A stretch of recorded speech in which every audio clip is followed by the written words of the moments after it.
आ गया, दूध का दूध पानी का पानी सामने आ गया। अरबों को अमेरिका ने धमकी दी है। डोनाल्ड ट्रंप का सबसे करीबी जो सेनेटर है उसने लिखित में धमकी दी है अरबों को। और अरब अभी तक क्या कर रहे हैं? अमेरिका और इजराइल की चाटुकारिता और गुलामी कर रहे हैं। ये रहा उसका पूरा ट्वीट। आराम से समझ लीजिए धमकी क्या है। अच्छे खासे 4 पैराग्राफ में धमकी दी है इसने। इस हराम के जने ने तमाम अरब देशों को धमकी देते हुए कहा है कि आज वक्त आ गया है, ये बिल्कुल सही समय है कि आप इजराइल के अब्राहम अकॉर्ड में शामिल हो जाएं और इजराइल के साथ नॉर्मलाइजेशन तमाम अरब देश कर लें। यहां तक कि पाकिस्तान का भी नाम इस हराम के जने ने लिया है कि तमाम देश जो हैं, ज़्यादातर जो बड़े बड़े देश हैं अरबों के साथ, मुस्लिम देश जो पाकिस्तान है, ये भी इजराइल के अब्राहम अकॉर्ड में शामिल हो जाए, वरना अमेरिका अरबों से रिश्ते के बारे में सोचेगा। ये है अरब की असलियत। जिस अमेरिका के ऊपर उछलते थे ये अरब के हिजड़े, आज उनको बेल ट्रीटमेंट मिल रहा है। वही अमेरिका इनको धमका भी रहा है। यही है अमेरिका की असलियत। ये किसी के सगे नहीं है। वहीं ये बात मैंने कल ही कंफर्म कर दी थी कि ईरान और अमेरिका के बीच बातचीत चल रही है, और जो बातचीत चल रही है उसमें पहला पॉइंट ये है कि 60 दिन का सीज फायर होगा, स्ट्रेट ऑफ हॉर्मुज खुलेगा, स्ट्रेट ऑफ हॉर्मुज में किसी को टैक्स नहीं देना होगा, टोल नहीं देना होगा। इसके अलावा ईरान ने जो समुद्र में माइंस बिछाए हुए हैं, बम, वो ईरान खुद हटाएगा। और इसके अलावा अमेरिका ने जो ब्लॉकेज किया है, अमेरिका उस ब्लॉकेज को पूरी तरह से खत्म करेगा। और इसके बाद बातचीत होगी अमेरिका और ईरान के बीच कि ईरान यूरेनियम एनरिच ना करे, और जो पहले से एनरिच यूरेनियम है ईरान के पास, उसे ईरान से बाहर ईरान निकाले। इस पर बात होगी मेरे दोस्तों। इसके अलावा मेन पॉइंट यह है कि बातचीत होने के बाद अमेरिका ईरान से कुछ पाबंदियों को हटाएगा और ईरान के जो पैसे फ्रीज हैं उनमें से कुछ पैसों को रिलीज करेगा। लेकिन बातचीत होने तक अमेरिका की फौज मिडिल ईस्ट में तैनात रहेगी, और जब बातचीत कंप्लीट हो जाएगी, डील हो जाएगी परमानेंट, उसके बाद मिडिल ईस्ट से अमेरिका की फौज निकल जाएगी। इन तमाम चीज़ों के बीच इस डील के अंदर लेबनान में भी सीज फायर शामिल है। ईरान ने साफ तौर से कहा है कि आज भी हमारी वही शर्त है, हर जगह सीज फायर हो।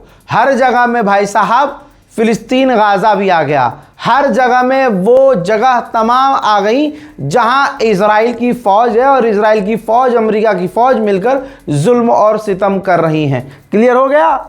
बहुत बढ़िया। चैनल को सब्सक्राइब कर लीजिएगा। मेरे दोस्तों, अरब देशों की इतनी हैसियत, औकात नहीं है कि ईरान का सामना कर सकें किसी भी तरह से। किसी भी फ्रंट पर आकर ईरान को कोई जवाब नहीं दे सकते। अब बहरैन और दूसरे 1-2 देश और हैं, यूएई है, बहरैन है, ये खुलकर शिया सुन्नी कर रहे हैं, खुलकर अपनी यजीदियत हकीकत में दिखा रहे हैं। 9 ऐसे और शिया समुदाय के लोग जिनको गिरफ्तार किया है बहरैन की पुलिस ने और जेल में डाल दिया है। कसूर सिर्फ उनका ये था कि वो शिया मुसलमान हैं, और ये कसूर था कि वो ईरान को सपोर्ट कर रहे थे।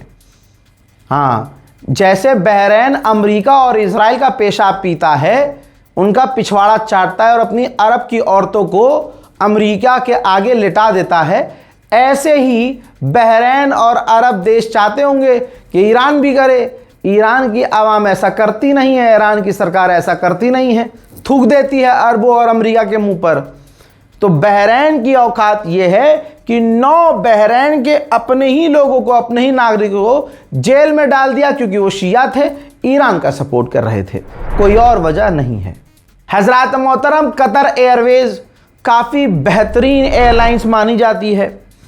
कहा जा रहा था कि ईरान के हमलों का असर इतना नहीं होगा, लेकिन असर यह है कि कतर एयरवेज ने अपने स्टाफ का बोनस स्किप कर दिया है। यानी जो उनकी एयरलाइंस में काम करने वाले पायलट हैं, ग्राउंड स्टाफ है, एयर स्टाफ है, एयर होस्टेस हैं, सबका बोनस कैंसिल कर दिया है। इजराइल के प्रधानमंत्री नेतन्याहू ने कहा कि डोनाल्ड ट्रंप ने मुझे यकीन दिलाया है कि ईरान न्यूक्लियर नहीं बनाएगा, यूरेनियम एनरिच नहीं करेगा। उसकी जो न्यूक्लियर साइट्स हैं वो ऑलरेडी पूरी तरह से डिसमेंटल और डिस्ट्रॉय हो चुकी हैं। ईरान ने जानकारी दी है कि पिछले 24 घंटे के अंदर 33 जहाज़ों को स्ट्रेट ऑफ हॉर्मुज से हमने परमिशन देके निकलने दिया है। दूसरी तरफ ईरानियन ऑफिशियल ने कहा है कि हमारे पास इंटरनेशनल लॉ के हिसाब से लीगल अधिकार है स्ट्रेट ऑफ हॉर्मुज को चलाने का। पाकिस्तान के प्रधानमंत्री ने कंफर्म किया है कि मुझे यकीन और उम्मीद है कि बहुत जल्द दोनों देशों के बीच पाकिस्तान में दोबारा बातचीत शुरू होगी। डोनाल्ड ट्रंप का ख्वाब देखिए। डोनाल्ड ट्रंप ने ट्वीट किया और कह रहा है कि मुझे कोई डील की जल्दी नहीं है, लेकिन हो सकता है डील अच्छी हो और बहुत अच्छी हो। ईरान यूरेनियम नहीं बनाएगा, यूरेनियम के लिए उसको पैसा नहीं मिलेगा, उसको किसी तरह का लाभ नहीं मिलेगा। मुझे लगता है ईरान को अब अब्राहम अकॉर्ड में शामिल हो जाना चाहिए। ये जो ख्वाब देख रहा है डोनाल्ड ट्रंप, इसे कोई आधे घंटे के लिए ईरान की सरजमीन पर टहला के ले आओ, ये जिंदगी भर याद रखेगा कि ईरान का बच्चा भी अब्राहम अकॉर्ड छोड़ो अमेरिका के साथ नॉर्मलाइजेशन नहीं करना चाहता। अमेरिका हवाई बातें कर रहा है कि डील होने वाली है, ये मेरा ओपिनियन है, वो हवाई बातें हैं, क्योंकि असल में ग्राउंड की हकीकत ये है। ग्राउंड छोड़िए, पब्लिक डोमेन में क्या कहा है ईरान ने वो जान लीजिए। ईरान ने कहा है कि अमेरिका ने अभी तय नहीं किया है कि वो हमारे कितने पैसे लेकिन रिलीज कितने करेगा, अभी वो ये सोच रहा है। साथ ही हम पर जो उसने पाबंदियां लगाई हैं, तेल पर जो हमारे पाबंदी लगाई हैं, उन पाबंदियों को हटाने के लिए भी एग्री फिलहाल अमेरिका नहीं है। तो हमें अभी से नेगेटिव वाइब्स आ रही हैं, तो हम कैसे कह सकते हैं कि डील होने वाली है। गुलाबी सुअर और उसकी टीम, जितनी पोपली टीम है, सारी ऐलान कर रही है कि ईरान राजी है, ईरान झुक रहा है। ईरान भाई, ईरान के ऑफिशियल ने कंफर्म किया है कि हम अभी राजी नहीं हैं अपना यूरेनियम किसी को देने के लिए। अपना यूरेनियम ईरान से बाहर निकालने के लिए भी राजी नहीं हैं।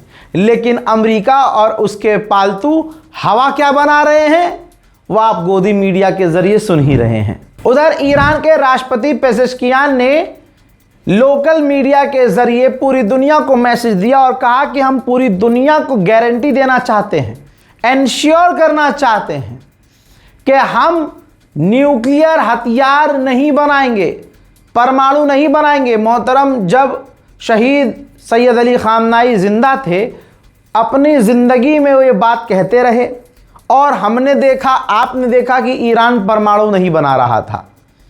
झूठ की हवा बनाई गई, झूठे दावे किए गए और नेतन्याहू ने ट्रंप को मजबूर किया एप्स्टीन की वीडियो दिखाकर, और उसके बाद ईरान पर हमला हुआ और ईरान के सुप्रीम लीडर को शहीद कर दिया गया। आज फिर वही स्थिति है कि ईरान कह रहा है कि भाई हम परमाणु नहीं बना रहे, लेकिन फिर भी आप देख रहे हैं कि माहौल बिगाड़ने की कोशिश की जा रही है। रिपोर्ट के मुताबिक अगली बातचीत 5 जून को ईरान और अमेरिका के बीच फेस टू फेस पाकिस्तान में हो सकती है, 5 जून। उधर नेतन्याहू ने पोस्ट किया है, ये देखिए, Iran will never have a nuclear weapon. Iran को कभी भी परमाणु नहीं मिलेगा। अबे झांट चौधरियों, ईरान तो आज भी कह रहा है, ईरान के राष्ट्रपति ने आज कहा, ईरान पिछले 30-35 साल से कह रहा है कि भाई हम परमाणु नहीं बना रहे हैं, हम परमाणु नहीं बनाएंगे। नई बात क्या कह दी इन लोगों ने? कोई नई बात नहीं है दोस्तों। अपनी खामियों को छुपाने के लिए एक बार फिर से दुनिया को दिखा रहे हैं कि देखो, हमने ईरान का जो ख़तरा था दुनिया के लिए, ईरान के ख़तरे को रोक दिया है। जबकि मूसाद से लेकर CIA से लेकर तमाम दुनिया की टॉप की इंटेलिजेंस कह रही हैं और कह चुकी थी कि ईरान परमाणु नहीं बना रहा है। ईरान जैसे ही बातचीत थोड़ी बहुत करता है, गुलाबी सुअर अपने आप को जीता हुआ दिखाने के लिए कुछ ना कुछ कर देता है। जैसे उसने ये किया, देखो, इसने एक पोस्ट किया जिस ये AI जनरेटेड फोटो है, जिसके अंदर ईरान के जो जहाज़ हैं वो तबाह हो रहे हैं और ऊपर से अमेरिका का वो ड्रोन जो है हमले कर रहा है। और यकीन जानिए अमेरिका का ये वही ड्रोन है जिसको सबसे ज़्यादा ईरान ने मारकर गिराया है। तो हकीकत कुछ और है और सामने कुछ और है। अब ट्वीट करके जंग जीतने की कोशिश और जंग जीता हुआ खुद को दिखाने की कोशिश डोनाल्ड ट्रंप के द्वारा पिछले 1.5 महीने से कोशिश की जा रही है। इजराइल के ऑफिशियल्स को चिंता है कि ये जो ईरान की और अमेरिका की डील हो रही है, इसमें ईरान ने लेबनान को भी घुसाया हुआ है और अगर ये डील हो जाती है तो अमेरिका इजराइल को लेबनान पर हमला करने से रोकेगा। और ये जो भी डील अमेरिका और ईरान के बीच हो रही है, ये इजराइल के फायदे के लिए नहीं है, बल्कि डोनाल्ड ट्रंप अपनी डील करके इस जंग को ख़त्म करके किनारे हो जाएगा और इजराइल के बारे में अमेरिका नहीं सोचेगा। डील का हिस्सा ये भी होगा कि ईरान गारंटी देगा, लिखित में गारंटी लेगा और देगा कि हम न्यूक्लियर हथियार नहीं बनाएंगे। उधर ईरान के आइलैंड के करीब इजराइल का एक जासूसी ड्रोन पहुंचा, ईरान ने तुरंत मार गिराया। अल्लाह अकबर, अल्लाह अकबर। ड्रोन पहुंचा और ईरान ने मारकर गिरा दिया। अमेरिका और इजराइल के ड्रोन को पतंगों की तरह काटता है ईरान। यही तो वजह है कि पूरी दुनिया में सिर्फ सोशल मीडिया के जरिए ट्रंप और इजराइल अपने आप को जीता हुआ घोषित कर रहे हैं। सामने से लड़ने की औकात अब इन लोगों की ईरान से है नहीं। अमेरिका का विदेश मंत्री जब भारत आया तो उसने एनडीटीवी को एक्सक्लूसिव इंटरव्यू देते हुए एक बयान में कहा कि हमने वेनेजुएला में घुसकर उसका हाईली एनरिच यूरेनियम निकाल दिया और ईरान के लोग उस पर बात भी नहीं कर रहे हैं। ईरान को अपने इस व्यवहार को चेंज करना होगा। यानी धमकी दी है मार्को रूबियो ने कि हम ईरान के अंदर घुस के ईरान का यूरेनियम तबाह कर सकते हैं। हालांकि इनके बाप के और गुलाबी सुअर के, हाँ, ना नेतन्याहू के ना गुलाबी सुअर के पिछवाड़े में गू है कि ईरान के अंदर घुसने की कोशिश भी करें। लास्ट टाइम घुसे थे तो अमेरिका के इतने जहाज ईरान ने गिराए थे कि उसके बाद डोनाल्ड ट्रंप को रात भर नींद नहीं आई थी। मेरे दोस्तों, मार्को रूबियो ने एनडीटीवी पर इंटरव्यू सेम वही दिया जो गुलाबी सुअर बोलता और लिखता आया है। कहा कि हमने ईरान की नेवी को तबाह कर दिया, हमने ईरान के मिसाइल लॉन्चर को तबाह कर दिया, उनकी हवाई ताकत को, उनकी नेवी को ख़त्म कर दिया। सवाल यही है कि एनडीटीवी के एंकर जो अदानी का गुलाम है, ये जितने भी गोदी मीडिया वाले हैं, अदानी का माइक अपने पिछवाड़े में घुसाए रहते हैं, जिसकी वजह से इनके मुंह से सही सवाल नहीं निकलता है। कोई इन हराम के जने से ये कहे कि अबे तुम मार्को रूबियो से पूछते कि भाई अगर ईरान इतना ही कमज़ोर है तो ईरान पर हमला करके स्ट्रेट ऑफ हॉर्मुज़ क्यों नहीं खुलवा पा रहे हो? अगर ईरान का अगर यूरेनियम तुमने तबाह कर दिया तो तुम उससे डील करना क्यों चाह रहे हो, जब उसका ख़त्म ही कर दिया सब कुछ तुमने? जब ईरान की मिसाइल पावर ख़त्म कर दी, लॉन्चर ख़त्म कर दिए, तो ईरान पर सीधा अटैक करो क्योंकि वो रिटेलिएट कर ही नहीं सकता।